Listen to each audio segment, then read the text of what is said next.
창세기 20장 1절부터 3절 저와 여러분이 교독하겠습니다. 아브라함이 거기서 네게브 땅으로 옮겨가 가데스와 술 사이 그랄에 거류하며 그 안에 사라를 자기 누이라 하였으므로 그러랑 아비멜렉이 사람을 보내어 사라를 함께 읽습니다. 그 밤에 하나님이 아비멜렉에게 현몽하시고 그에게 이르시되 내가 데려간 이 여인으로 말미암아 내가 죽으리니 그는 남편이 있는 여자임이라. 아멘. 오늘 본문은 아브라함이 두 번째 거짓말하는 장면이 나타나고 있습니다. 첫 번째 첫 번째 거짓말은 기근을 피해서 애굽으로 내려갔을 때 누이라고 속였던 적이 있죠. 바로 그랄 땅에서 바로 왕에게 누이라고 속였던 적입니다. 인간의 연약함 속에서 하나님은 어떻게 일하시는지 오늘 본문을 통해서 주의 깊게 살펴보도록 하겠습니다. 내용 관찰 1번입니다. 아브라함은 아비멜렉이 데려간 사라를 누구라고 합니까? 그의 아내 사라를 자기 누이라고 소개하죠. 이로써 자신의 생명을 보호하고자 했던 것 같습니다. 아브라함은 하나님의 보호하심을 의지하기보다는 자신만의 전략을 세워서 이 어려운 상황을 어떻게 벗어나 볼까 생각해서 마침내 고안해낸 방법이 바로 이것인 것 같습니다. 자신 스스로 이겨보겠다라고 했던 안간힘이었던 것이죠. 내용 관찰 2번입니다. 하나님께서는 아비멜렉에게 아브라함을 어떻게 소개하십니까? 아비멜렉은 사람을 보내서 이제 사라를 데려가고 그때 아비멜렉에게 현몽해서 네가 데려간 그 여인으로 인해 네가 죽을 것이다 라고 말씀하십니다. 당황했더니 아비멜렉은 하나님께 물어보죠. 무슨 이유이십니까? 바로 그는 남편이 있는 여자이기 때문이다 하면서 하나님께서는 아비멜렉의 온전한 마음을 아시며 막아서서 범죄하지 않게 하십니다. 그 꿈에서 바로 아브라함이 어떠한 존재인지를 바로 소개받게 됩니다. 아브라함을 선지자라고 말씀하시면서 이때 아브라함이 처음으로 선지자로 불렸던 장면이 바로 등장합니다. 선지자는 바로 하나님의 말씀을 받아서 전달하면서 백성이나 개인들을 위해서 기도하는 사람이죠. 하나님께서는 아브라함이 실수했음에도 불구하고 반복되는 실수에도 불구하고 여전히 그를 사용하고자 하십니다. 하나님께서 사람을 통해 일하실 때 어떠한 외적인 조건이 완벽하기 때문이 아니라 심지어 오늘 본문 속에서는 그가 여전히 실수하고 있음에도 불구하고 하나님께서 아브라함을 통해 하실 일이 있는 것을 보게 됩니다. 영과 묵상으로 넘어가겠습니다. 하나님께서는 왜 아비멜렉에게 아브라함을 선지자라고 소개하십니까? 하나님께서는 아브라함을 하나님과 아비멜렉 사이에 두셔서 아비멜렉의 가정을 구원하시고자 하는 계획을 세우셨던 것 같습니다. 결국 아비멜렉이 구원받았을 때 이 가정뿐만 아니라 이 나라조차도 하나님께 돌아오게 되겠죠. 하나님과 아비멜렉 사이에 사라의 문제뿐만 아니라 또 다른 죄악과 하나님의 심판이 임해하는 그 문제들조차도 다루시고자 했던 것입니다. 아브라함을 통하여서 하나님의 은혜를 경험하게 하고 하나님을 결국 진정한 왕으로 신으로 받아들이고자 했던 하나님의 뜻입니다. 이것은 하나님께서 아브라함을 부르신 목적, 사명이었습니다.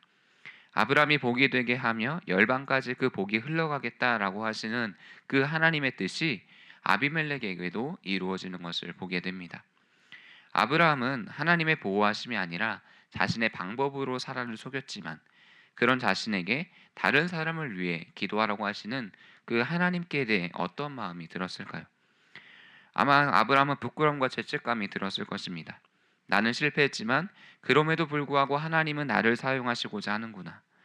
하나님, 나의 거짓말을 통해서 한 가정이 죽임을 당할 수 있다는 그 생각이 계속해서 반복해서 들었을 것입니다.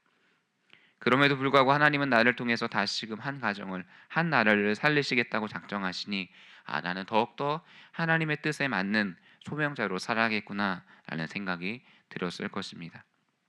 자신의 방식이 아닌 하나님의 방식이 가장 안전하며 그렇게 서 있을 때 하나님의 일하심이 더 뚜렷하게 나타나는 것을 볼 수 있는 것이죠.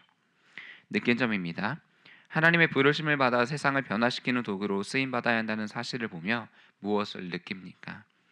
이것은 아브라함의 부르심뿐만 아니라 처음 하나님께서 사람을 창조하신 후에 말씀하셨던 부르심입니다.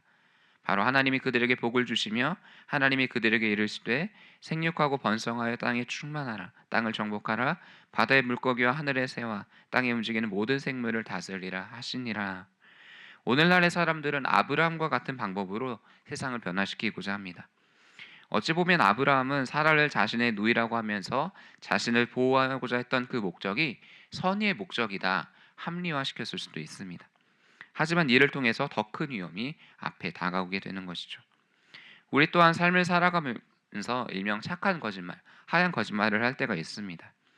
아이에게 무서운 소식을 숨기기 위해서 괜찮아 모든 것이 다 잘 될 거야 라고 속이는 부모들이 있고, 상대방의 기분을 상하지 않기 위해서 가기 싫은 초대에 그날 일정이 있어서 못 가게 될 것 같아요 라고 말하는 경우들이 대표적이죠. 상대방의 감정에 배려한다는 그 생각에 막상 말을 내뱉었지만 얼마 되지 않아 그 거짓말이 드러나 상대방의 관계가 어색해진 적은 없으신지요?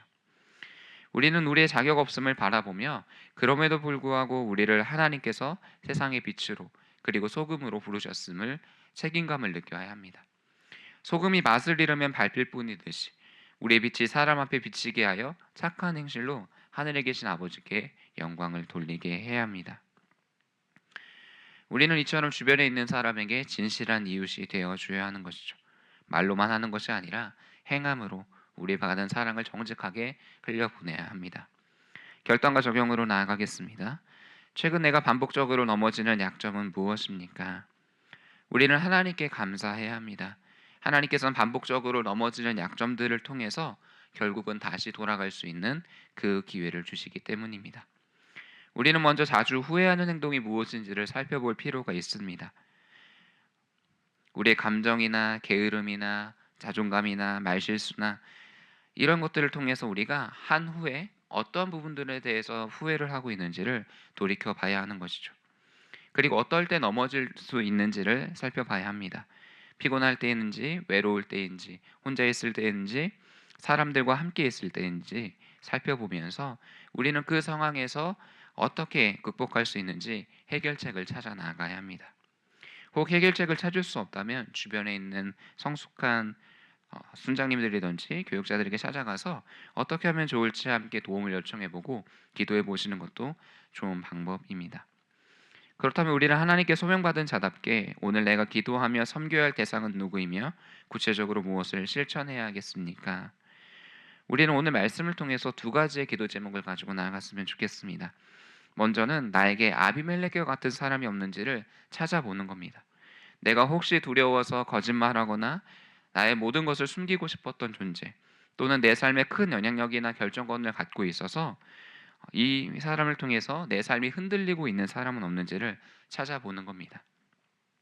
내가 괜찮은 사람으로 보여야 하거나 저 사람 없이는 못 살겠다고 하는 사람, 저 사람에게 미움을 받으면 안 된다라고 생각하는 사람, 저 사람의 기대에 미쳐야 된다는 사람이 있는지 생각을 해보며 하나님 그 사람으로부터 자유하게 해주십시오라는 기도 제목으로 나아갈 필요가 있습니다.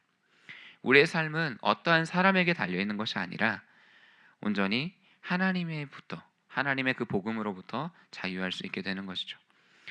두 번째는 우리가 이 정체성을 가지고 왕같은 제사장으로 나의 이웃과 나의 주변에 있는 이들을 위해서 기도해야 합니다.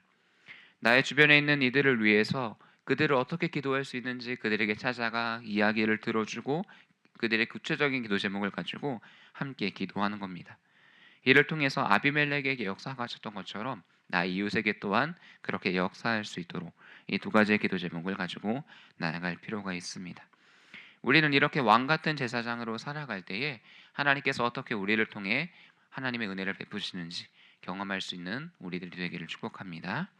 함께 네 가지의 기도 제목을 가지고 나아가겠습니다. 첫 번째는 나에게 인정, 관계, 두려움, 기대에 묶여있는 사람이 있다면 이 시간 떠오르게 하시며 하나님만을 나의 주님으로 온전히 고백하게 하옵소서. 하나님의 부르심에 순종해 하나님의 사랑을 세상에 실천하게 하옵소서. 6월 함께 교회가 기도할 공동 기도 제목입니다. 다음 세대가 말씀과 기도로 무장하여 하나님께 영광 돌리는 거룩한 세대가 되게 하옵소서. 모든 세대가 복음 안에서 하나 되어 그리스도의 제자로 세워지게 하옵소서. 주여 한번 부르짖고 기도하신 후에 함께 기도하며 나아가겠습니다. 주여, 하나님 이 시간 하나님의 놀라운 그 뜻 가운데 바르게 나아가기를 원합니다. 주님께서 함께하여 주시고 주님의 놀라운 사랑이 여기 있으니 하나님께서 함께하여 주시옵소서. 하나님 나에게 인정, 관계, 두려움, 기대에 묶여있는 사람이 있다면 이 시간 떠오르게 하시며 하나님 하늘나의 주님으로 온전히 고백할 수 있도록 하나님 함께하여 주시옵소서. 하나님의 부르심에 순종해 하나님의 사랑을 세상에 실천하게 하여 주시옵소서. 하나님 다음 시간 말씀과 기도로 보장하여 하나님께 영광 돌리옵소서.